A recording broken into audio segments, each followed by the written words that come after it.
مکہ کے سینے میں ایک بہت گہرا راز دفن ہے۔ یہ کہانی ہے ایک ایسے مقدس کنویں کی جو اچانک غائب ہو گیا اور صدیوں تک کسی کو نہیں ملا۔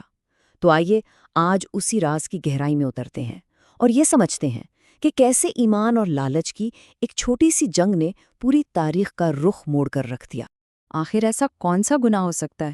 مطلب اتنا بڑا گناہ کہ اس کی سزا میں ایک پورے شہر سے، مکہ کے لوگوں سے، ان کا سب سے قیمتی تحفہ یعنی زمزم کا کنواں چھین لیا جائے۔ چلیں اس معمے کو مل کر حل کرنے کی کوشش کرتے ہیں۔ اس پوری کہانی کا ایک سرا ایک عجیب واقعے سے جڑتا ہے۔ ہوا یہ کہ دو عاشق وہ مقدس کعبہ میں داخل ہوئے، لیکن جب باہر آئے تو پتھر کے مجسمے بن چکے تھے۔ یہ کوئی عام واقعہ نہیں تھا، بلکہ یہ تو آنے والے ایک بہت بڑے طوفان کی پہلی نشانی تھی۔ تو ٹھیک ہے، کہانی کو بالکل شروع سے شروع کرتے ہیں۔ چلتے ہیں قدیم مکہ میں۔ اس وقت کعبہ کی تولیت یعنی اس کی دیکھ بھال کی جو ذمہ داری تھی، وہ ایک بہت بڑے روحانی بحران کی وجہ بننے والی تھی۔ دیکھیں، شروع میں تو کعبہ کی ذمہ داری حضرت اسماعیل علیہ السلام کی اپنی اولاد کے پاس تھی، سیدھی سی بات ہے۔ لیکن وقت کے ساتھ ساتھ ان کی تعداد کم ہوتی گئی، تو پھر یہ ذمہ داری ان کی والدہ کے قبیلے یعنی قبیلہ جرہم کو مل گئی۔ تو ایک طرح سے ذمہ داریاں تقسیم ہو گئیں۔ دینی رہنمائی تو حضرت اسماعیل علیہ السلام کی نسل کے پاس ہی رہیں، لیکن جو سارے مالی اور انتظامی معاملات تھے وہ قبیلہ جرہم نے سنبھال لیے۔ اور بس یہیں سے کہانی کا دوسرا اور شاید سب سے اہم باب شروع ہوتا ہے، ایک ایسا باب جہاں بے تحاشا دولت آتی ہے اور اسی دولت کے ساتھ بدعنوانی کے بیج بھی بوئے جاتے ہیں۔ اب سوال یہ ہے کہ یہ دولت آئی کہاں سے؟ تو جناب اس کا ذریعہ تھا لبان کا راستہ۔ یہ ایک بہت پرانا تجارتی روٹ تھا، اور لبان یعنی فرینکنسنس اس زمانے میں سونے سے بھی زیادہ مہنگا بکتا تھا، اور مکہ ٹھیک اسی راستے کے بیچ میں واقع تھا۔ ذرا سوچ کر دیکھیں، سینکڑوں میل کا صحرا، اور اس لمبے سفر میں مکہ وہ واحد جگہ تھی، وہ واحد نخلستان تھا جہاں زمزم کے کنویں کی وجہ سے 24 گھنٹے تازہ پانی ملتا تھا۔ اسی ایک کنویں نے مکہ کو اس پورے تجارتی راستے کا دل بنا دیا تھا۔ شروع میں تو قبیلہ جرہم کعبہ کے سچے خدمت گزار تھے۔ وہ مسافروں کا خیر مقدم کرتے، انہیں مفت پانی پلاتے تھے اور اس کام کو ایک مقدس فریضہ سمجھتے تھے۔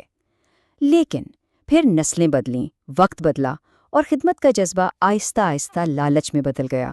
انہوں نے اللہ کے گھر کو اپنی ذاتی جاگیر سمجھنا شروع کر دیا۔ انہوں نے تو مکہ کو ایک ٹول پلازا بنا ڈالا۔ ہر آنے جانے والے قافلے سے 10% کا بھاری ٹیکس وصول کیا جاتا تھا، اور یہ لالچ اتنا بڑھا کہ اسی بات پر قبیلوں میں خانہ جنگی چھڑ گئی۔ آخر میں قبیلہ جرہم نے طاقت کے زور پر سب کچھ اپنے کنٹرول میں لے لیا۔ لیکن ان کے زوال کی اصل وجہ، سب سے بڑی وجہ، یہ تھی کہ انہوں نے زمزم کے مقدس پانی کو بھی بیچنا شروع کر دیا۔ سوچیں، وہ پانی جو اللہ کا تحفہ تھا، اسے بھی پیسوں کے لیے بیچنے لگے۔ یہ صرف کوئی بزنس ڈیل نہیں تھی، اس سیدھی اللہ کے گھر کی بے حرمتی تھی۔ اب کہانی ایک ایسے موڑ پر آتی ہے جہاں ایک گناہ پورے معاشرے کی بے حسی کا آئینہ بن جاتا ہے، اور اس کا انجام ایسا ہوتا ہے جسے صدیاں یاد رکھتی ہیں۔ روایات میں آتا ہے کہ اساف اور نائلہ نامی دو عاشقوں نے کعبہ کی حرمت کا بالکل خیال نہ کیا اور اس کے اندر ہی گناہ کر بیٹھے۔ سزا بھی پھر فوری ملی اور ایسی کہ سب دیکھتے رہ گئے۔ انہیں اسی لمحے پتھر کے مجسموں میں بدل دیا گیا۔ مقصد یہ تھا کہ آنے والی نسلیں اس سے عبرت حاصل کریں۔ لیکن المیہ دیکھیں، جس چیز کو عبرت کی نشانی بننا تھا، بعد میں آنے والی نسلوں نے اسی کو پوجنا شروع کر دیا، محبت کے دیوتا بنا کر۔ ان پتھر کے مجسموں کی پوجا اس بات کا کھلا ثبوت تھا کہ وہ معاشرہ اخلاقی طور پر کتنا گر چکا تھا۔ آخرکار دوسرے قبیلوں نے قبیلہ جرہم کے ظلم کے خلاف اتحاد کر لیا۔ جب جرہم کو اپنی شکست نظر آنے لگی تو انہوں نے حسد اور غصے میں ایک ایسا کام کیا جو ناقابل معافی تھا۔ جاتے جاتے انہوں نے کعبہ کا سارا خزانہ، سونے کے ہرن، تلواریں، سب کچھ زمزم کے کنویں میں پھینک دیا۔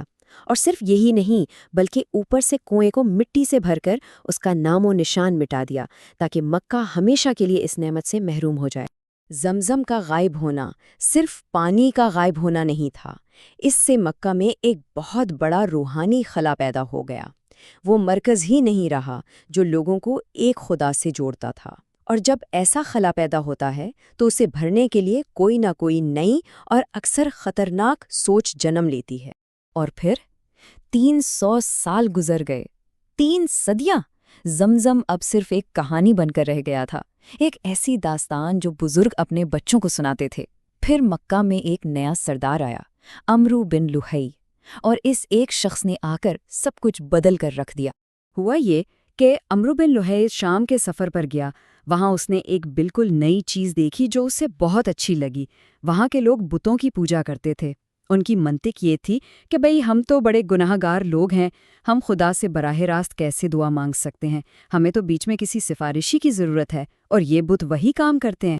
عمرو بن لحی شام کے لوگوں کی ترقی اور خوشحالی سے اتنا متاثر ہوا کہ اس نے سوچا کہ ان کی کامیابی کا راز ہی یہ بت ہیں، اور بس اسی غلط فہمی میں اس نے عرب کی تاریخ کا شاید سب سے بڑا گناہ کر ڈالا۔ وہ وہاں سے پہلا بڑا بت حبل اپنے ساتھ لایا اور اسے سیدھا توحید کے مرکز یعنی کعبہ کے اندر لا کر رکھ دیا۔ اور اس ایک بت نے شرک کا وہ دروازہ کھولا جو پھر بند نہ ہو سکا۔ دیکھتے ہی دیکھتے ہر قبیلے نے اپنا اپنا بت لا کر کعبہ میں رکھ دیا۔ نتیجہ یہ نکلا کہ وہ گھر جو صرف ایک خدا کی عبادت کے لیے بنا تھا، وہ 360 بتوں کا گڑھ بن گیا۔ تو اب آتے ہیں اس پوری کہانی کے نچوڑ پر۔ اس تاریخی داستان سے ہمیں کیا سبق ملتے ہیں؟ دیکھیں، اس پوری کہانی سے 2 بہت گہری باتیں سمجھ آتی ہیں۔ پہلی تو یہ کہ جب بھی ایمان کو ایک کاروبار بنا دیا جائے، جب مذہب پیسے کمانے کا ذریعہ بن جائے، تو اس کی اصل روح ختم ہو جاتی ہے۔ اور دوسری بات، بڑے گناہ کبھی بھی اچانک نہیں ہوتے، ان کی شروعات ہمیشہ چھوٹی چھوٹی بے حرمتیوں سے ہوتی ہے، ایسی غلطیاں جنہیں معاشرت دیکھ کر بھی نظر انداز کر دیتا ہے، اور پھر ایک دن وہی غلطیاں معمول بن جاتی ہیں۔ تو آخر میں ایک سوال جو ہم سب کے لیے ہے، جب ایمان ایک کاروبار بن جاتا ہے تو اس کی ختمی قیمت کیا ہوتی ہے؟